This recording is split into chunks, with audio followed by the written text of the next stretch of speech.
এরপর 12 দাগের প্রশ্নটি নিয়ে আলোচনা করব। এখানে একটি ডিটারমিনেন্ট দেওয়া আছে যার অর্ডার হচ্ছে 3 × 3, অর্থাৎ 3টে রো এবং 3টে কলম আছে।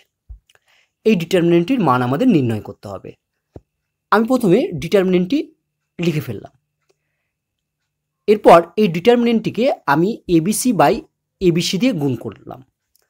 আমরা জানি এবিসি বাই এবিসি মানেই কেটে গেলে আমরা 1 পাবো, অর্থাৎ কোনো ডিটারমিনেন্টকে যদি আমরা 1 দিয়ে গুণ করি সেই ডিটারমিনেন্টের মানের কোনো পরিবর্তন হয় না। নেক্সট লাইনে আমরা কি করব, এই লবে যে এবিসিটি আছে সেটি দিয়ে ডিটারমিনেন্টটির প্রথম কলমের সবাইকে গুণ করব। তাহলে দেখো পরের লাইনে আমি ইকুয়াল টু প্রথমে লিখব 1/ABC, তারপর আমি ডিটারমিনেন্ট চিহ্নটি দিলাম। এরপর এই এবিসি দিয়ে যদি আমি 1/A কে গুণ করি তাহলে দেখো এই এ আর এ কেটে যাবে, তাহলে শুধু পড়ে থাকবে হচ্ছে বিসি। তাহলে আমরা প্রথম কলমের প্রথম এলিমেন্টটি পাবো বিসি।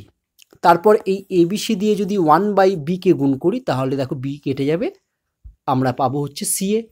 তারপর আবার এই এবিসি দিয়ে যদি 1/C কে গুণ করি তাহলে সি কেটে গেলে আমরা লিখতে পারবো এবি। বাকি সেকেন্ড এবং থার্ড কলম যা ছিল আমরা তাই লিখে ফেললাম। এবার এই ডিটারমিনেন্টটি ভালোভাবে খেয়াল করো। দেখো এক্ষেত্রে ফার্স্ট কলম এবং সেকেন্ড কলম সেম, অর্থাৎ একই। আমরা জানি কোনো ডিটারমিনেন্টের দুটি রো বা দুটি কলম যদি সেম হয়ে যায় তাহলে সেই ডিটারমিনেন্টটির ভ্যালু 0 হয়ে যায়।